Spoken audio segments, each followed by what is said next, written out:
Fulton, Missouri, a quiet little town in the Midwest. Not much has changed since 1946. Less than a year since the war had ended, the flags were up to welcome Winston Churchill. But he came to Fulton bringing a somber message for the world. From Stettin in the Baltic to Trieste in the Adriatic, an iron curtain has descended across the continent. Behind that line lie all the capitals of the ancient states of Central and Eastern Europe. Warsaw, Berlin, Prague, Vienna, Budapest, Belgrade, Bucharest, and Sofia. All these famous cities and the populations around them lie in what I must call the Soviet sphere. The speech was not well received in the United States. It was thought to be too tough a speech. And the president was criticized by some for having Churchill over. Just goes to show how history changes. Now it's one of the great speeches that's ever been made because it helped warn the world about the danger of the Soviet aggrandizement.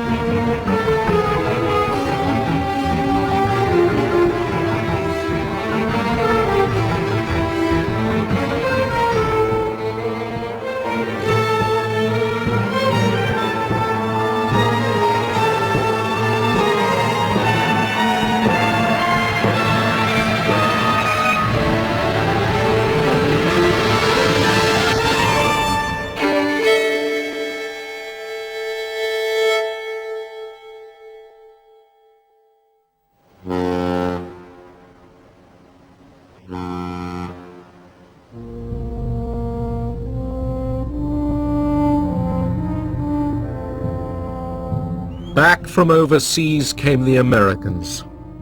For the second time in a century, the United States had been pulled into a world war far from its own shores.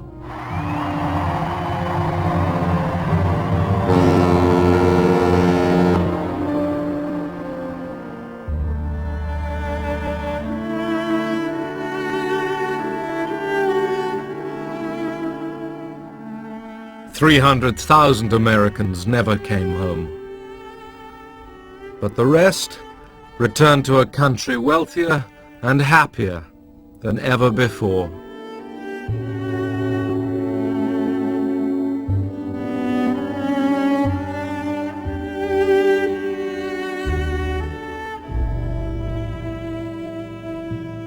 I sort of eased back into contentment. I said, gee, this is wonderful. People seem to have a little cushion of money now, which, back in the Depression years, no one had any money. You just had about enough money to put food on the table and put a roof over your head and keep your insurance policy in effect, Before the war, we had 15%, maybe sometimes more, unemployed, and a very stagnant, unhappy economy.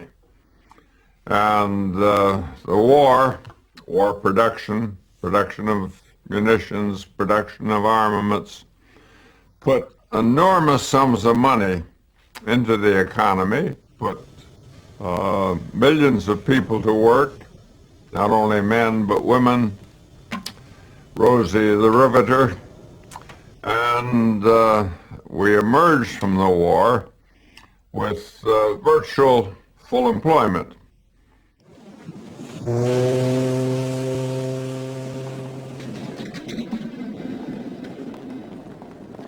As soon as the war was over, the factories, they realized, hey, the Americans have been without a car since before the war. let's get back into automobile production. And of course the people were anxious for automobile. There was gasoline available, foodstuffs became available. So the economy definitely was on the rise. War and the post-war rush to spend put American capitalism back on its wheels.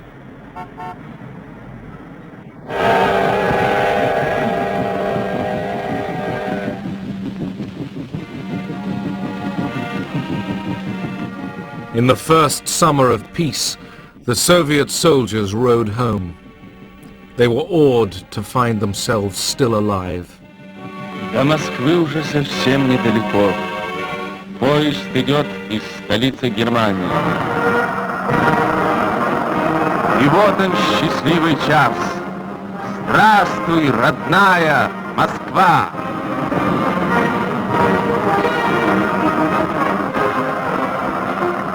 Здравствуйте, герои-победители! In the crowds that welcomed them, it was the lucky ones who found their sons or husbands.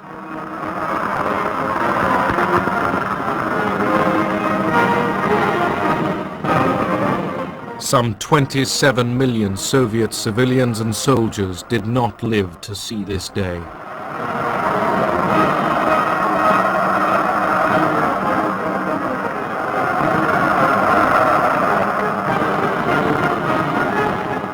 И целовали людей незнакомых, радовались. Это было большое ликование. We met the soldiers with flowers, bread, anything we could get hold of. Душевный подъем. Люди, какая-то надежда появилась, что кто-то еще, кто может быть... We kissed complete strangers. We were so happy. Известно, где он, потому что были же... Our spirits were rising. We even dared hope that those who had gone missing might still be alive. Очень надеялись, что, может быть, они найдут родных, что, может быть, это ошибка. Главное, что были... The whole of Russia had been destroyed. Everything from the borders to Moscow lay in ruins. Все было разорено. There were lots of people with no homes to go to. Возвращаться некуда. Where the Germans had passed, nearly 70,000 villages had been destroyed. Cities lay in rubble.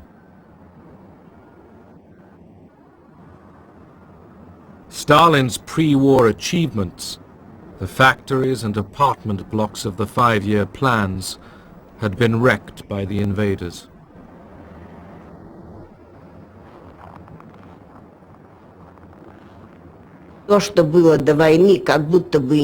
Things which before the war hadn't seemed too bad were completely destroyed.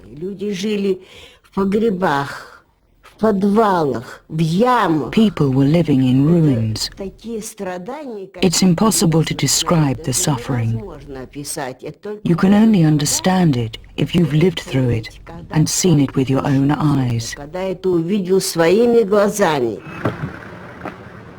For Russians, the end of the fighting brought an instant of pure joy.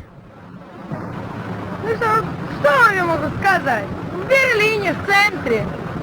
Другой раз так забудешь. Не вдумайся глубоко, посмотришь. Напротив Рейхстаг. А здесь Бранденбургские ворота, которые Еббельс-то камнем, который заложил. Все равно прошли.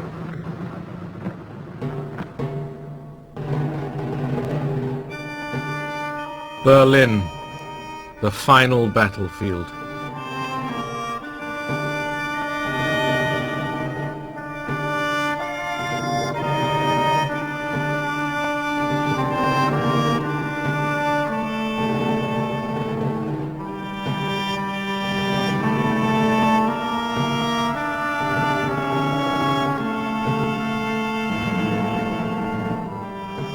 The capital of Hitler's Reich had fallen to the Red Army. Dazed Berliners waited to see what the conquerors would do to them.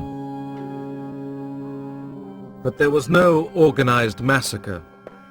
The survivors were allowed to live as best they could.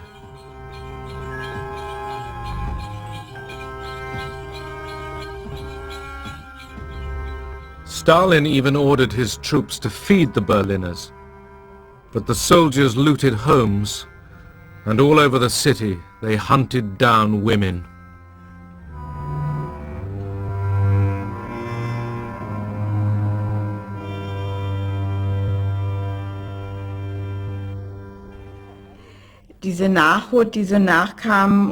More and more Russians came by. They looked through the window. Then one of them suddenly came in. I was babysitting. He took the child from my lap and gave it a toy and some cigarettes to play with. Zigaretten und irgendein Spielzeug zum Spielen. Und das war dann die erste Vergewaltigung. That was the first time I was raped. It was terrifying. Und mir war das alles so furchtbar und ich konnte Afterwards I couldn't speak. mich gar nicht richtig äußern.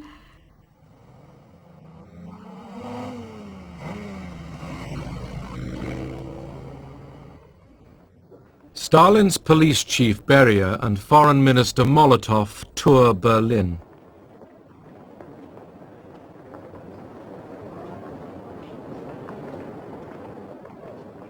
Germany was divided into 4 occupation zones, and each of the Allies took a sector of the German capital.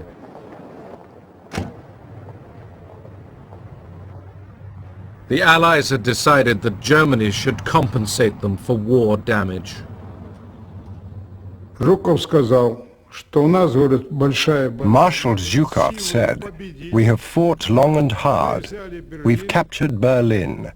We have the moral and legal right to take out as much as possible in reparations. We don't know what the future holds."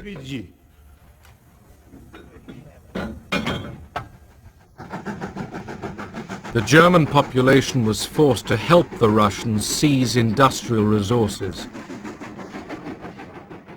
Not just machines, thousands of craftsmen and scientists were kidnapped and taken to the Soviet Union.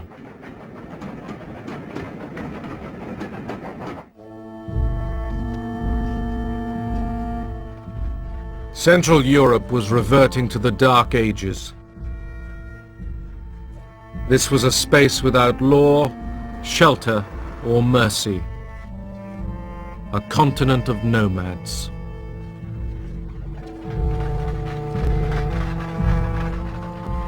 Millions of people uprooted by the Nazis were struggling home.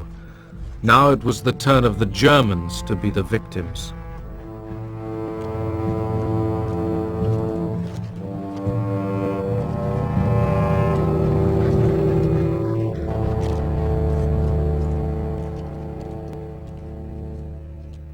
From the Mediterranean to the Baltic, the victors were shaping Europe in their own image.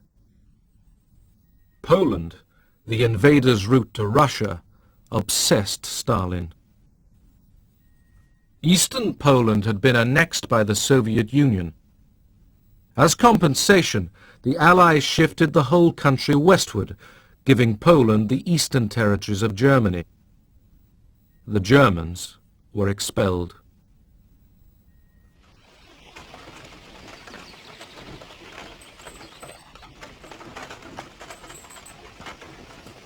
Poles, whose own homelands had been seized by the Soviet Union, now took over German farms and houses. Aber in diesem Herbst 45, in the fall of 1945, a young Polish woman, 19 years old, and an older man from the militia entered our house. Und ein älterer Mann von der Miliz unser Haus betreten. The girl asked, "Who does this house belong to?" And my mother said, "To us." And Hania, that was the Polish girl's name, said, "Now it's mine." From then on, it was Hania's house.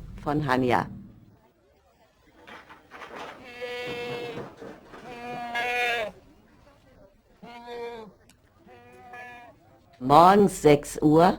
6 in the morning, the militia came and banged the butts of their weapons against the door. Und sagen raus. Out.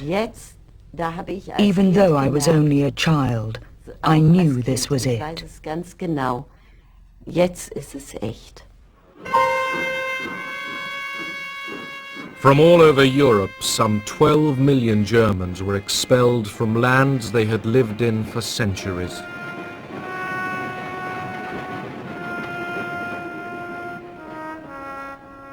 Today it's called ethnic cleansing. Then the Allies called it population transfer, and the British helped to move the Germans out.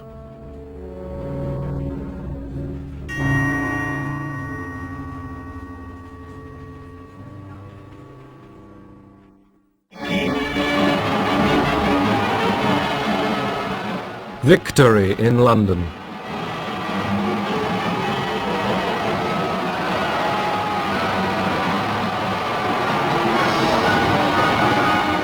From 6 years of war, Britain emerged happy, but inwardly exhausted.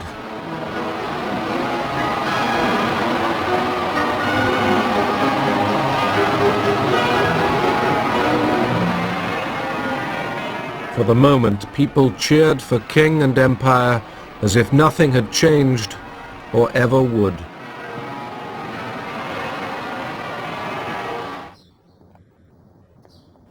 The King's new Prime Minister was Clement Attlee.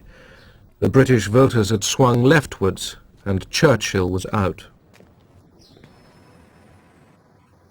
In foreign policy, the new Labour government held tightly to the American alliance.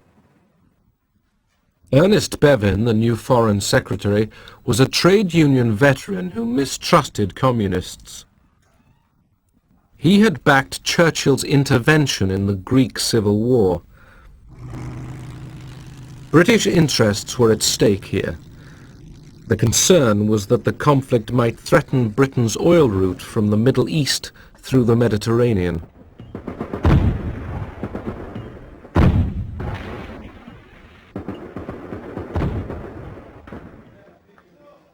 The strongest resistance movement, the Communists, reached for power. But they didn't know that Stalin had told Churchill that he had no interest in a communist Greece. The British Army moved in.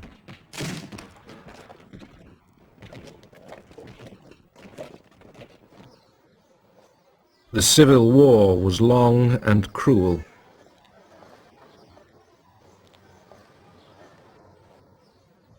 But Stalin kept his word and left the Greek communists to their fate.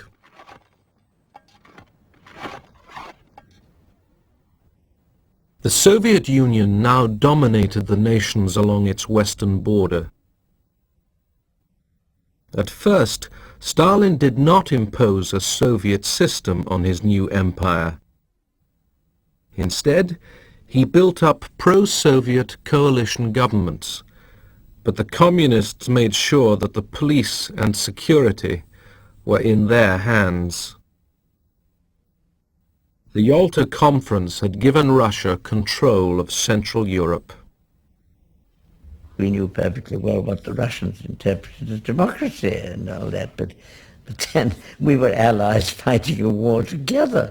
We couldn't very well say to Stalin, now we are going to write down our interpretation of Western democracy and you've got to sign up and say this is your interpretation. It wasn't possible.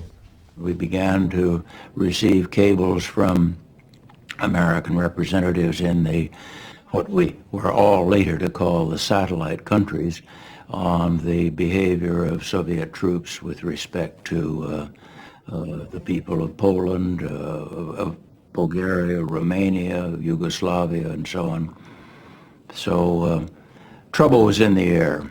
What would happen is that such and such a prominent member of the Peasant Party of Bulgaria would be kidnapped, simply would disappear, or other figures who were not acceptable for inclusion in the People's Democratic new regimes would be disappeared.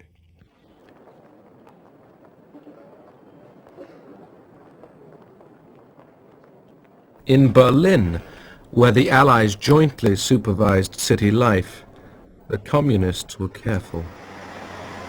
The idea was at the beginning to cooperate and gradually to build up the party, making the best organized party, the most militant party, the most active party, and gradually increase the influence on the other parties, and gradually take over the whole situation, but not at once. We should already prepare for building up the police. The man for personnel, changes personnel. The man for education. So we were flabbergasted. We only 3 or 4 comrades and everybody else are social democrats and bourgeois democrats and so on.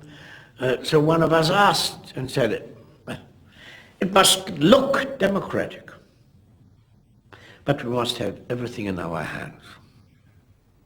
Many Germans perfectly well understood that brown, the Nazi colors, were becoming red overnight.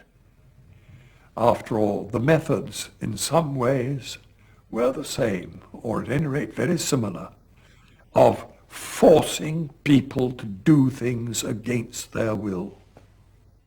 For me, my only comparison was always the Soviet Union under Stalin.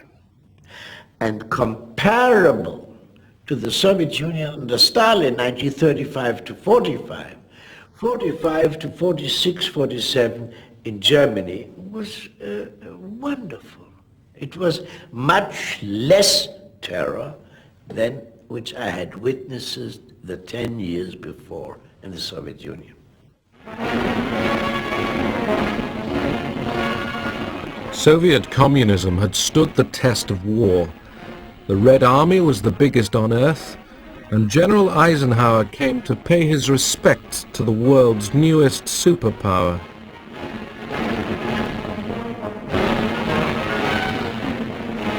But Stalin feared encirclement by the capitalist powers. At home, he watched for treachery.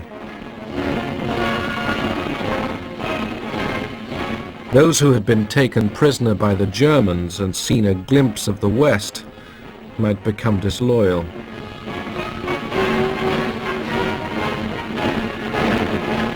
They were being arrested in thousands. The Americans knew what was going on. We had a maid whose husband was a prisoner of war. When he finally was repatriated and came back, it was this great reunion. Life was wonderful again. The family was reunited. 6 months later, he was arrested because he had been a German prisoner of war. Some were there because of a general decree by Stalin. Some were deserters and thieves.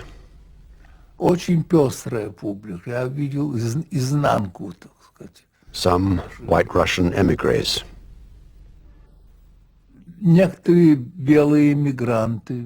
Some Poles from the Home Army.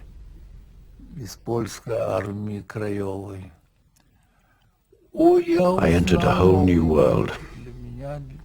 Prison camps were my university.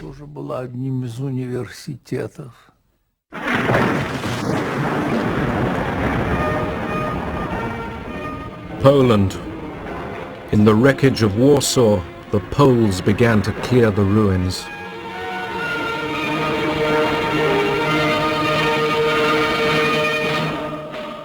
The Poles had fought the Germans on every front, east and west. Now they worked together to rebuild their country.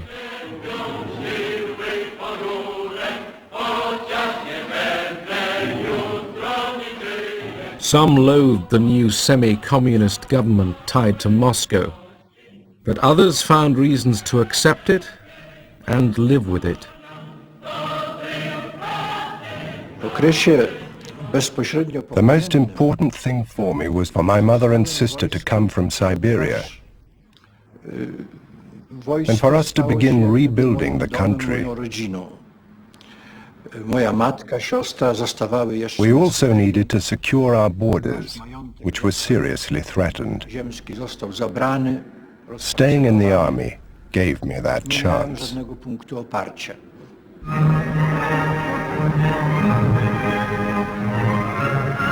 In Moscow, Poland's new puppet leaders were taken to the opera.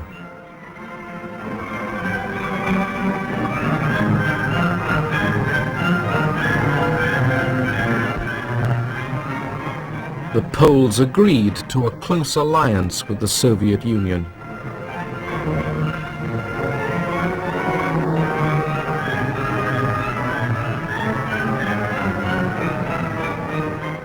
Stalin promised to defend the new Polish frontiers against any German attempt to win back the lost territories.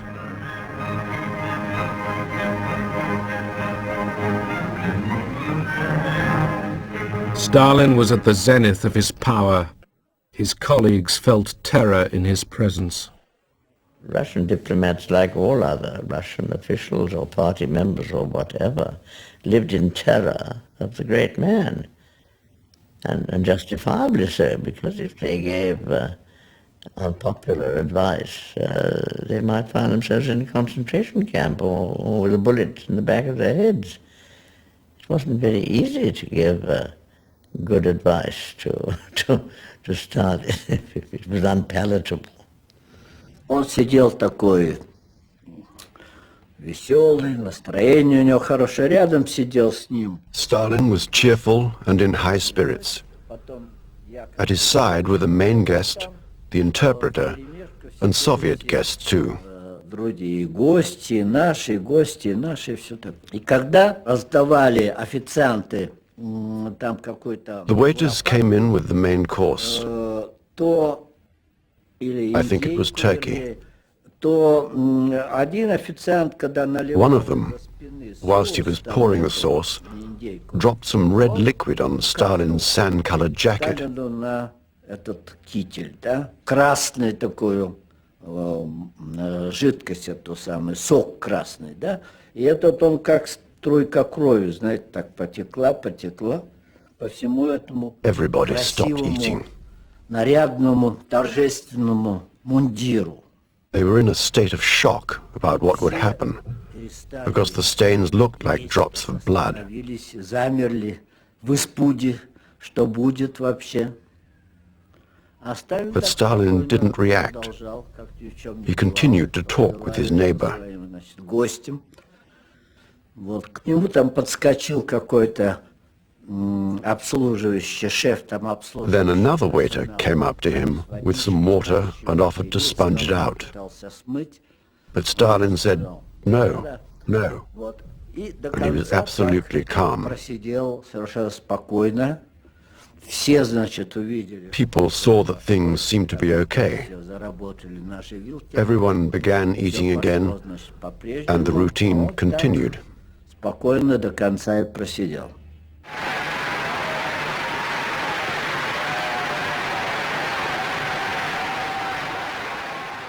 To mark the Soviet elections, Stalin made a grand appearance.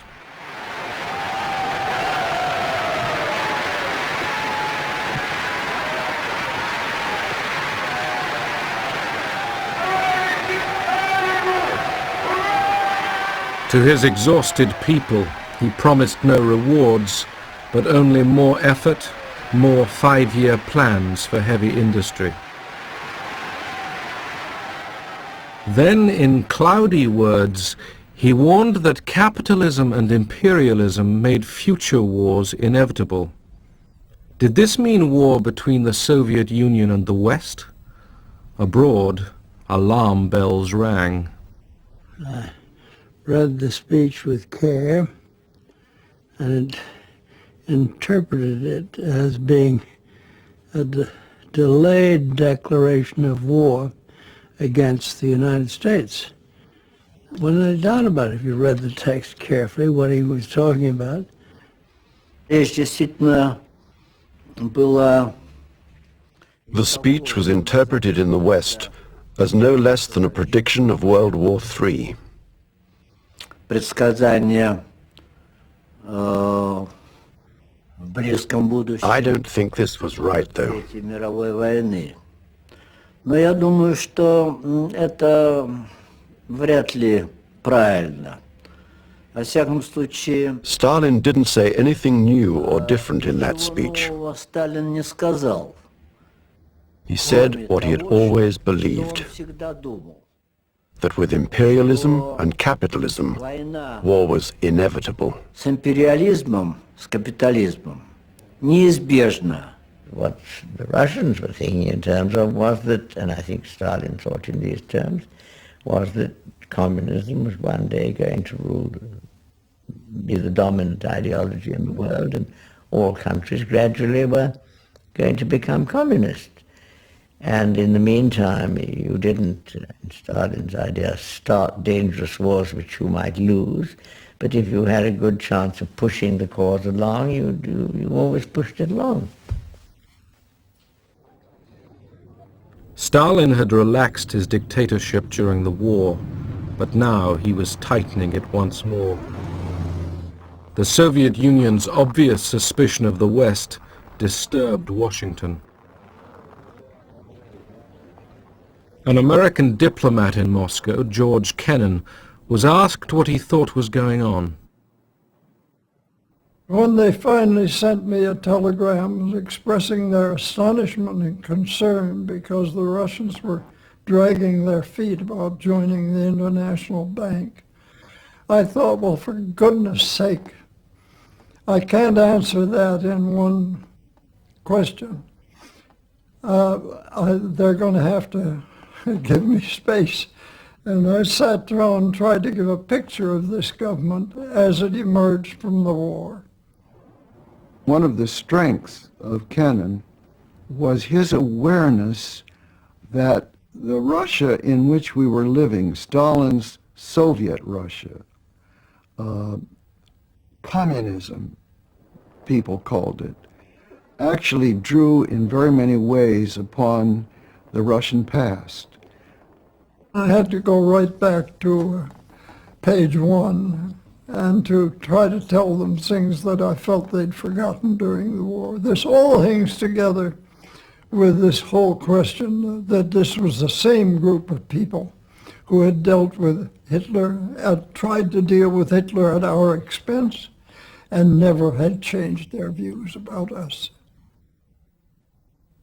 Kennan's Moscow embassy cable became history, an 8,000-word prophecy that the Soviet Union was in the mood to expand across the world and must be contained.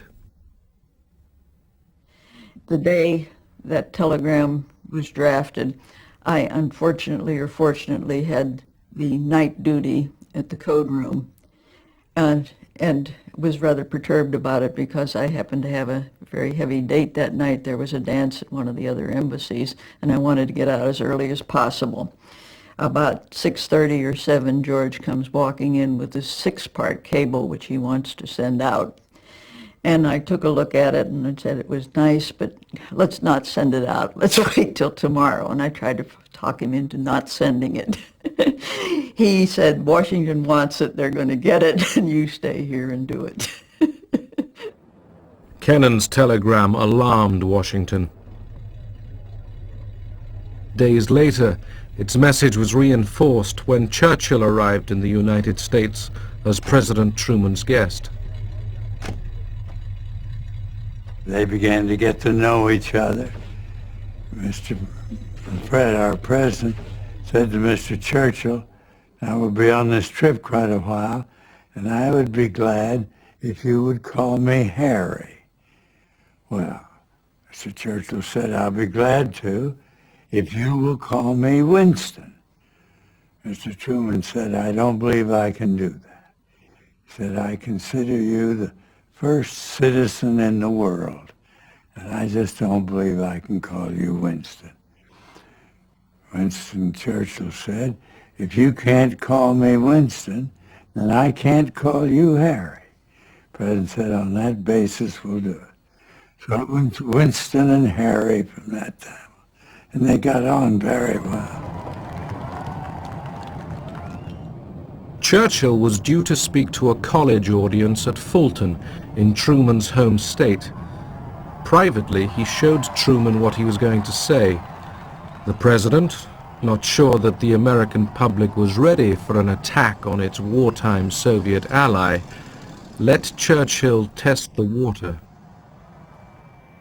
Mr. Churchill, he's one of the great men of the age. He's a great Englishman.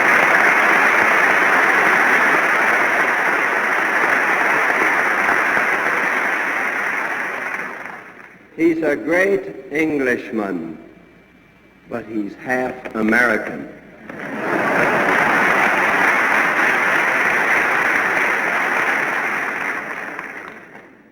From Stettin in the Baltic to Trieste in the Adriatic, an iron curtain has descended across the continent.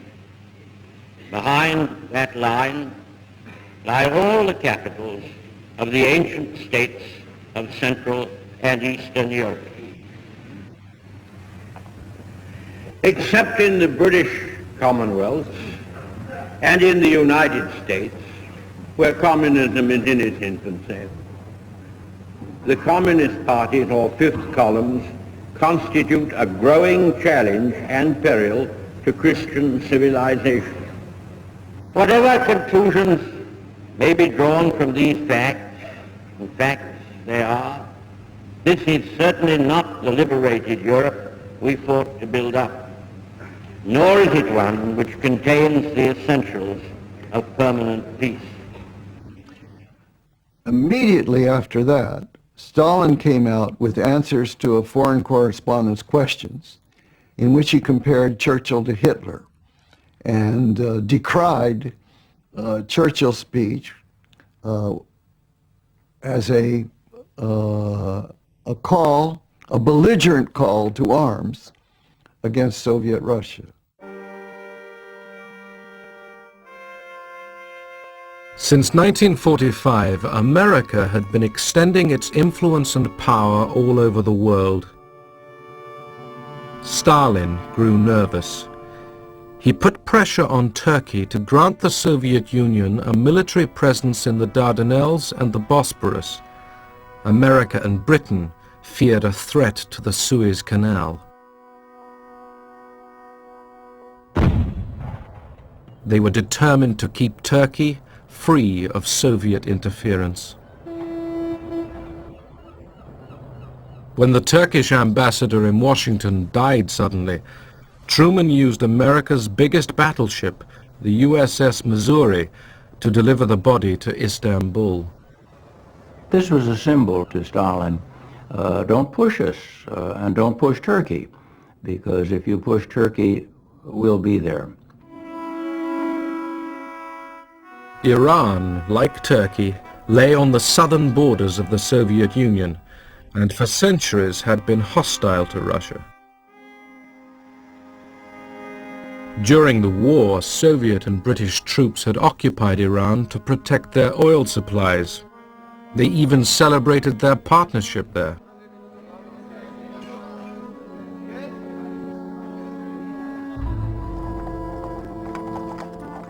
The old Shah, thought to be pro-German, was dethroned and replaced by his son, Mohammad Reza Pahlavi. There was an agreement that once the war was over, the British and Soviet troops would both pull out. When the occupation was due to end, Stalin didn't want to leave. У Сталина охоты уходить из Ирана не было. Он, так сказать, He wanted to stay on. и задержаться бы еще. И тут, конечно, This created problems. всякого рода сложности. There was lots of pressure put on us. Pressure from the British. Англичан большой. And in fact, the Soviet Union had no legal right to stay there. Таких легальных, законных у у Советского Союза не было. Iran presented the Security Council of the newly founded United Nations with its first crisis. That's Mr. Gromyko proposing to the Security Council that the hearing of the Persian case should be postponed. The Soviet Union tried to prevent further discussion. They lost. Mr. Gromyko and the other Russians then walked out. Their dramatic exit seems to have caused no obvious reaction at the time, though we can imagine what most of those present were thinking. One good thing, however, emerges from this incident. The Security Council had stood its ground. 6 weeks later, Stalin ceremonially withdrew his forces from Iran. But Truman, shaken by his behavior, suspected that Stalin was aiming at world domination. He said, I want to be in position to document our concern. Go back over the recent agreements and list one by one the violations in which the Soviets have engaged. I was then Mr. Clifford's assistant, and he turned the task over to me. We talked about it a bit, and I said, well, it seems to me that that's only scratching the surface. A list of agreements broken. There are much more fundamental problems in our relations with the USSR than that. So let's go at it in a somewhat broader way. We spent weeks on it then, interviewed most of the top officials in the United States. There was absolute unanimity in all of the agencies concerned as to the nature of problems we had and the kind of response we were going to have to make. We ended up the report by saying the policy of our country should be set and clearly set. The Soviet Union constitutes a real menace to freedom in this world. Freedom in Europe, freedom in the United States. So we must prepare for it. The Clifford-Elsie report was kept secret.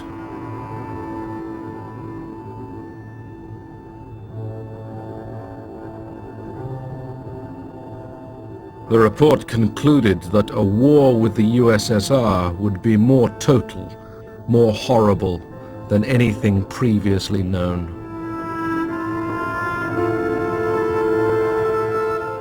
The United States still had the monopoly of atomic weapons. At Bikini Atoll in the Pacific, 2 atom bombs were detonated in July 1946. The warning to Stalin was plain.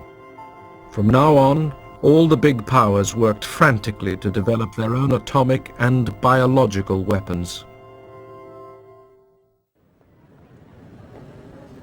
At the Paris Conference of Foreign Ministers, Molotov was determined to maintain joint Allied control of Germany.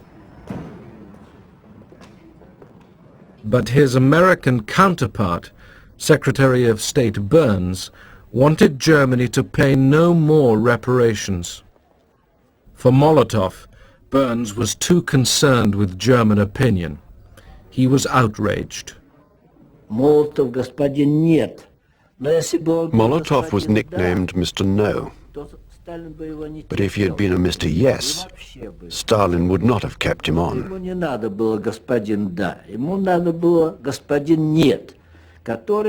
Stalin needed a Mr. No, someone capable of finding out the maximum information about the other side's position. Molotov would squeeze the other side to its absolute limit. When he had totally exhausted these methods, it was Stalin's turn.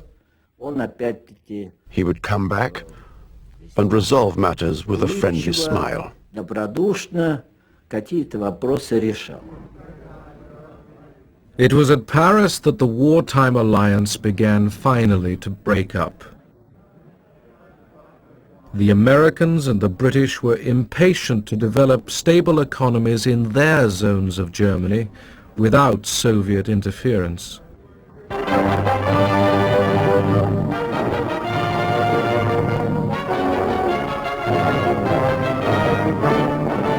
Stuttgart, Germany, scene of an event that marks a new phase in Europe's destiny.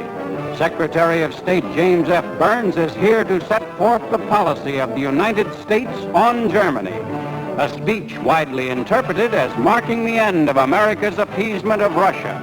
Burns tells the Germans and the world, it is not in the interest of the German people or in the interest of world peace that Germany should become a pawn or a partner in a military struggle for power between the East and the West. I listened to the Burns-Stuttgart speech with marked approval because, in fact, I had written most of it. And those of us who worked on it, and Burns, were not thinking in anti-Soviet terms. The American people want to return the government of Germany to the people of Germany. The American people want to help the German people to win their way back to an honorable place among the free and peace-loving nations of the world. In 1945, the Allies had approved Poland's annexation of Germany's eastern provinces up to the Oder and Neisse rivers. But now Burns suggested that the new frontier was unfair to Germany and might be changed. To było dla nas wręcz szokujące oświadczenie. It was a shocking statement. Które pozwoliło nam sądzić. It made us think that our western border was being questioned by the Germans and by other western countries. Jest i będzie kwestionowana przez mocarstwa zachodnie, przez Niemcy. It was one of the most important things that strengthened our ties with the Soviet Union. Umacniał nasze sojusznicze stosunki ze Związkiem Radzieckim.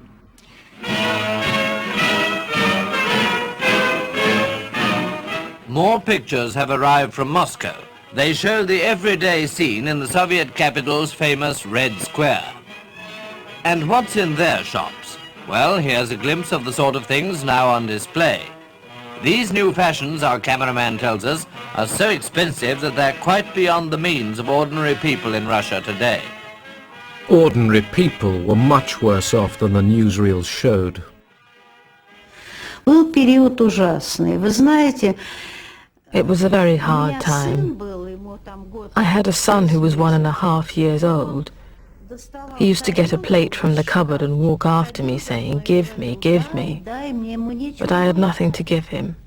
We used to go to the market and buy horse feed.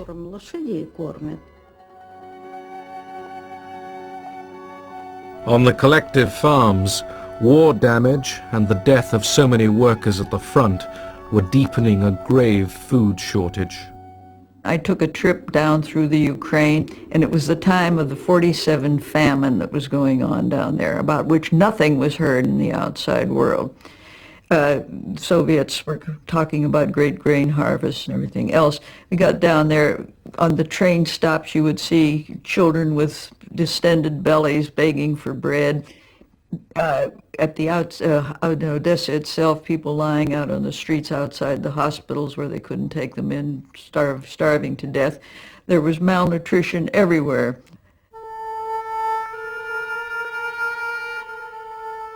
In Germany, too, hunger and disease were spreading.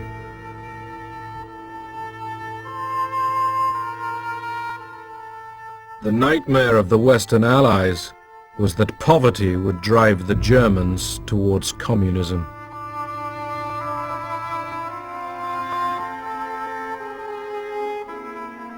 The Wir hatten viel Hunger. There was never enough food. Oder zu wenig, was man noch We were hatte. always hungry. In those days, we went on scavenging trips. Hamstern fahren. We went to farmers and Zu den begged. Bauern gegangen, ne, und Sometimes we got something, other times manchmal nothing. hat's was gegeben und manchmal auch nicht. America's General Lucius Clay reflected, "There is no choice between being a communist on 1,500 calories a day and a believer in democracy on 1,000.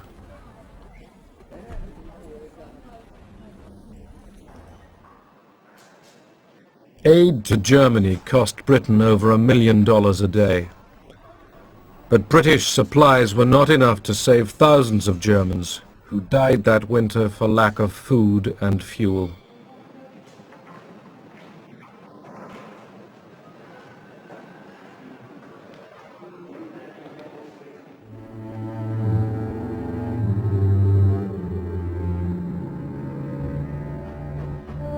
Britain, too,